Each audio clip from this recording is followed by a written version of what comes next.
Hal-hal yang diperlukan dalam proses penciptaan manusia.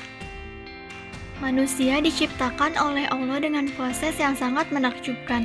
Quran Surat Al-Mu'minun ayat 12-14. Selama hidupnya manusia mengalami beberapa masa. Quran Surat Al-Hajj ayat 5. Kemuliaan yang Allah berikan kepada manusia diantaranya diangkat sebagai khalifah di muka bumi. Quran Surat Al-Baqarah ayat 30-32.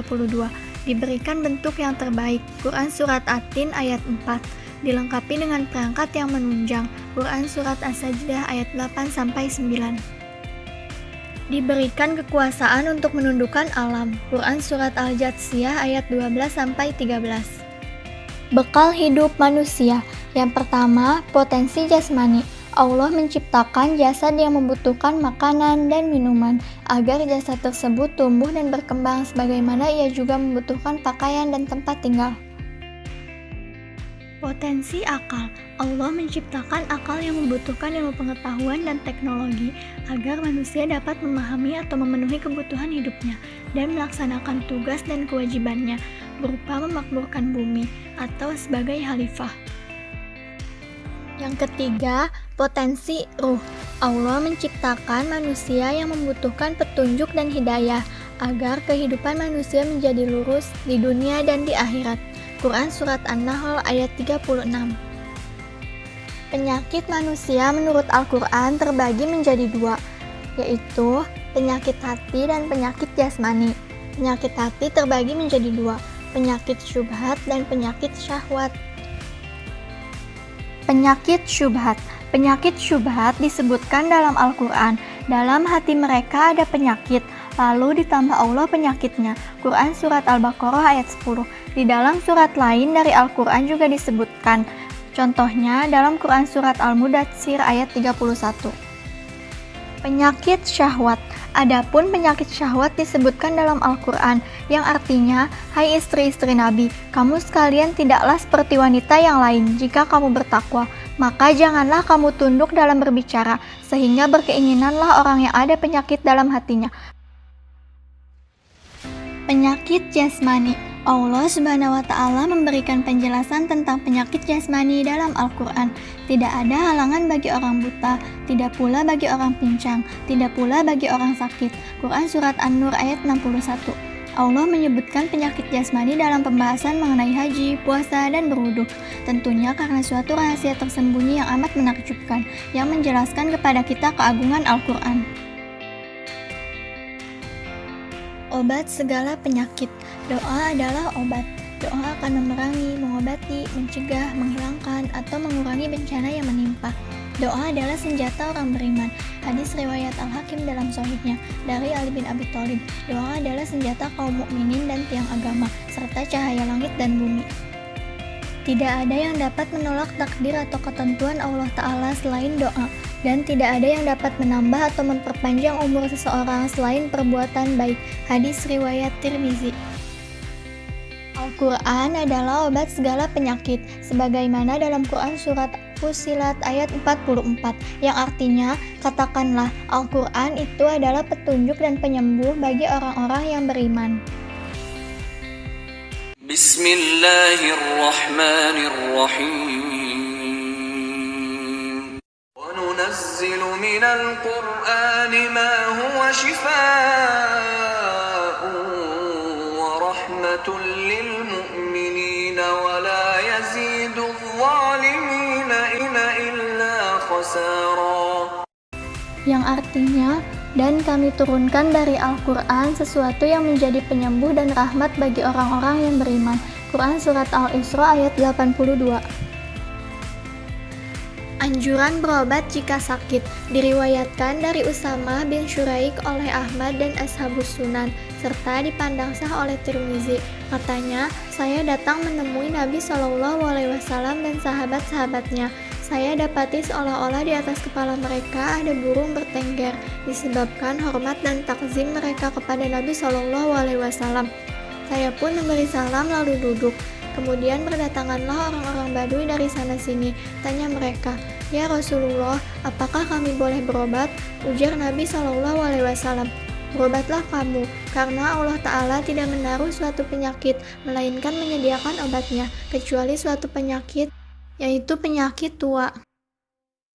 Diriwayatkan dari Ibnu Mas'ud radhiyallahu anhu oleh Nasai dan Ibnu Majah, juga oleh Hakim yang menyatakan sahnya, bahwa Nabi SAW bersabda, sesungguhnya Allah tidaklah menurunkan sesuatu penyakit melainkan juga menurunkan obatnya. Dari itu berobatlah kamu. Diriwayatkan pula oleh Muslim dari Jabir radhiyallahu anhu bahwa Rasulullah SAW bersabda, setiap penyakit ada obatnya, maka jika sakitlah diobati, ia akan sembuh dengan izin Allah. Hukum berobat. Asy-Syaikh Muhammad bin Shalih Al-Utsaimin rahimahullah memiliki metode yang cukup baik dalam mempertemukan beberapa pendapat di atas. Beliau merinci hukum berobat menjadi beberapa keadaan. Yang pertama, bila diketahui atau diduga kuat bahwa berobat sangat bermanfaat dan meninggalkannya akan berakibat kebinasaan, maka hukumnya wajib. Yang kedua, bila diduga kuat bahwa berobat sangat bermanfaat namun meninggalkannya tidak berakibat kebinasaan yang pasti, maka melakukannya lebih utama. Yang ketiga, bila dengan berobat diperkirakan kadar kemungkinan antara kesembuhan dan kebinasaannya sama, maka meninggalkannya lebih utama agar dia tidak melemparkan dirinya dalam kehancuran tanpa disadari. Hukum berobat dengan barang yang haram. Jumhur atau mayoritas ulama berpendapat bahwa pengobatan dengan tuak dan barang-barang terlarang lainnya hukumnya haram. Dasar larangan diriwayatkan oleh Muslim, Abu Daud, Tirmizi dari Wa'il bin Hajar al-Hadrami bahwa Tariq bin Su'aid menanyakan kepada Nabi SAW tentang tuak yang dijadikannya obat. Maka sabda Nabi SAW yang artinya itu bukanlah obat tetapi penyakit, diriwayatkan oleh Baihaqi dari Ummu Salamah dan dinyatakan sah oleh Ibnu Hibban bahwa Nabi SAW bersabda yang artinya sesungguhnya Allah tiada menjadikan obat dari barang yang diharamkan atasmu. Diriwayatkan dari Abu Daud dari Abu Darda bahwa Nabi SAW bersabda yang artinya sesungguhnya Allah menurunkan penyakit dan obat serta menjadikan bagi setiap penyakit itu obatnya. Dari itu berobatlah kamu, tetapi jangan berobat dengan yang haram. Di dalam sanadnya terdapat Ismail bin Abashi, seorang yang dapat dipercaya oleh orang-orang Syam, tetapi dianggap lemah oleh orang-orang Hejaz. Diriwayatkan pula oleh Ahmad, Muslim, Tirmizi, dan Ibnu Majah dari Abu Hurairah radhiyallahu anhu. Katanya, Rasulullah telah melarang memakai obat yang keji, yakni racun. Bahan-bahan yang dilarang, diantaranya bahan atau hewan yang diharamkan secara syariat untuk dimakan, seperti najis, tuak, atau alkohol, dan bahan yang dilarang secara khusus, seperti besi panas dan racun. Diriwayatkan dari Jabir bin Abdullah, ia berkata, aku pernah mendengar Rasulullah SAW bersabda, apabila ada kebaikan dalam pengobatan yang kalian lakukan, maka kebaikan itu ada pada berbekam, minum madu, membakar dengan api. Akan tetapi, aku tidak suka berobat dengan cara kait. Hadis riwayat Bukhari dan Muslim. Pengobatan dengan ruqyah dan doa-doa. Disyariatkan pengobatan dengan mantra dan doa-doa jika mengandung zikir kepada Allah dan diucapkan dengan bahasa Arab yang dapat dimengerti, karena kata-kata yang tidak dapat dimengerti tidak dapat dijamin akan bebas dari unsur-unsur kemusyrikan.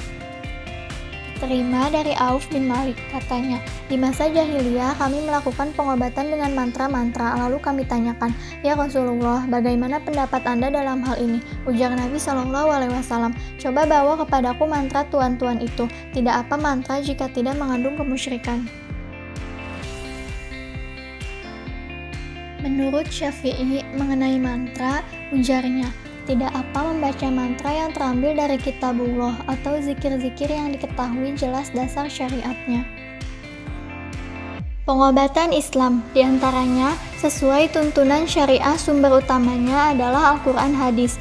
Dapat berupa pengobatan dengan ruqyah dan bahan-bahan yang tersedia di alam atau kombinasi dari keduanya. Tidak menggunakan bahan-bahan yang dilarang dan atau diharamkan. Bahan-bahan alam yang tercantum dalam Al-Quran, yaitu kurma, madu, tin, zaitun, delima, jahe, dan pisang.